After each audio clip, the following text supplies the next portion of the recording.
When I was 9 years old, my mom asked me what I would want my house to look like. And I drew this fairy mushroom. And then she actually built it. I don't think I realized this was so unusual at the time, and maybe I still haven't, because I'm still designing houses. This is a 6-story bespoke home on the island of Bali. It's built almost entirely from bamboo. The living room overlooks the valley from the 4th floor. You enter the house by a bridge. It can get hot in the tropics, so we make big curving roofs to catch the breezes. But some rooms have tall windows to keep the air conditioning in and the bugs out. This room we left open. We made an air-conditioned tented bed. And one client wanted a TV room in the corner of her living room. Boxing off an area with tall walls just didn't feel right. So instead, we made this giant woven pod. Now, we do have all the necessary luxuries, like bathrooms. This one is a basket in the corner of the living room.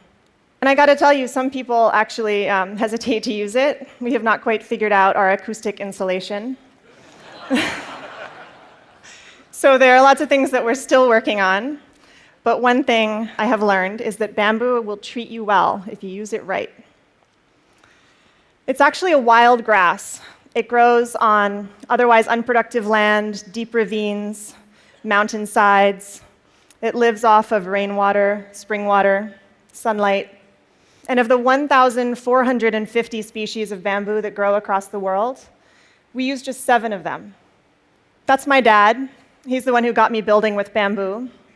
And he is standing in a clump of Dendrocalamus asper niger that he planted just 7 years ago. Each year, it sends up a new generation of shoots. That shoot, we watched it grow 1 meter in 3 days just last week. So we're talking about sustainable timber in 3 years. Now, we harvest from hundreds of family-owned clumps. Patung, as we call it, it's really long, up to 18 meters of usable length. Try getting that truck down the mountain. And it's strong. It has the tensile strength of steel, the compressive strength of concrete. Slam 4 tons straight down on a pole, and it can take it. Because it's hollow, it's lightweight, light enough to be lifted by just a few men, or apparently, 1 woman.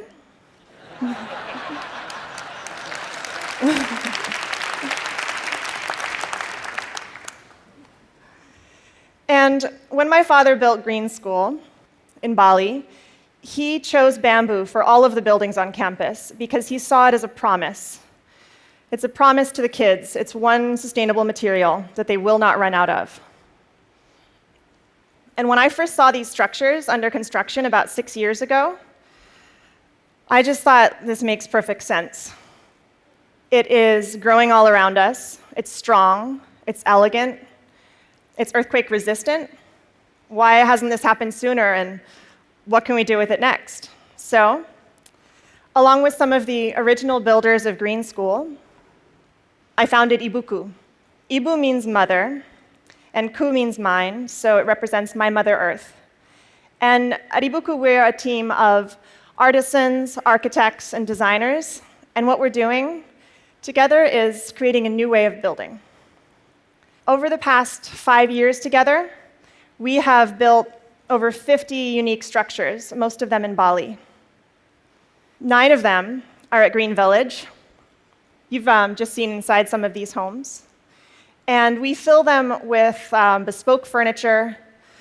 We surround them with veggie gardens. We would love to invite you all to come visit someday. And while you're there, you can also see Green School. We keep building classrooms there each year, as well as an updated fairy mushroom house. We're also working on a little house for export. This is a traditional Sumbanese home that we replicated right down to the details and textiles.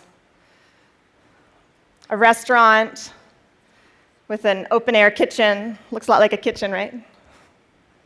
And a bridge that spans 22 meters across a river. Now, what we're doing, it's not entirely new. From little huts to elaborate bridges, like this one in Java, bamboo has been in use across the tropical regions of the world for literally tens of thousands of years. There are islands and even continents that were first reached by bamboo rafts. But until recently, it was almost impossible to reliably protect bamboo from insects. And so just about everything that was ever built out of bamboo is gone. Unprotected bamboo weathers. Untreated bamboo gets eaten to dust. And so that's why most people, especially in Asia, think that you couldn't be poor enough or rural enough to actually want to live in a bamboo house.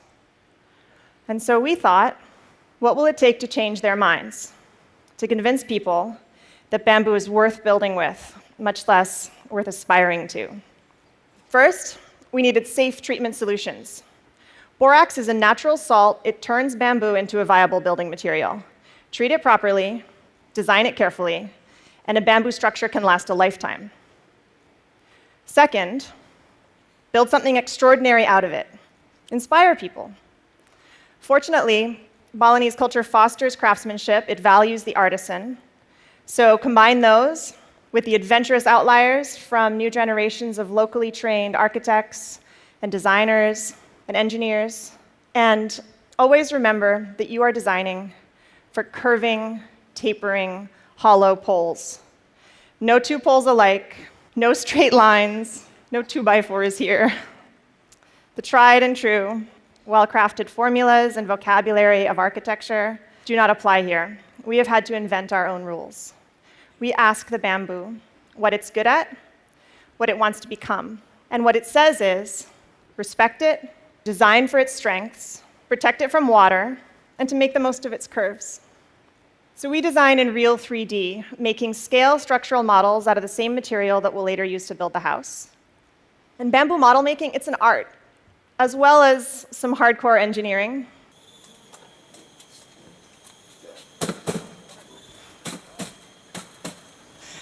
So that's the blueprint of the house. And we bring it to site, and with tiny rulers, we measure each pole and consider each curve, and we choose a piece of bamboo from the pile to replicate that house on site. When it comes down to the details, we consider everything. Why are doors so often rectangular? Why not round? How could you make a door better? Well, its hinges battle with gravity, and gravity will always win in the end. So why not have it pivot on the center where it can stay balanced? And while you're at it, why not doors shaped like teardrops? To reap the selective benefits and work within the constraints of this material, we have really had to push ourselves.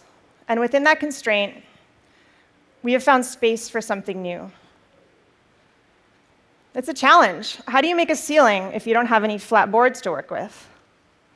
Let me tell you, sometimes I dream of sheetrock and plywood. But if what you've got is skilled craftsmen and itsy-bitsy little splits, weave that ceiling together. Stretch a canvas over it. Lacquer it. How do you design durable kitchen countertops that do justice to this curving structure you've just built? Slice up a boulder like a loaf of bread, hand carve each to fit the other, leave the crusts on, and what we're doing, it is almost entirely handmade. The structural connections of our buildings are reinforced by steel joints, but we use a lot of hand-whittled bamboo pins. There are thousands of pins in each floor. This floor is made of glossy and durable bamboo skin. You can feel the texture under bare feet.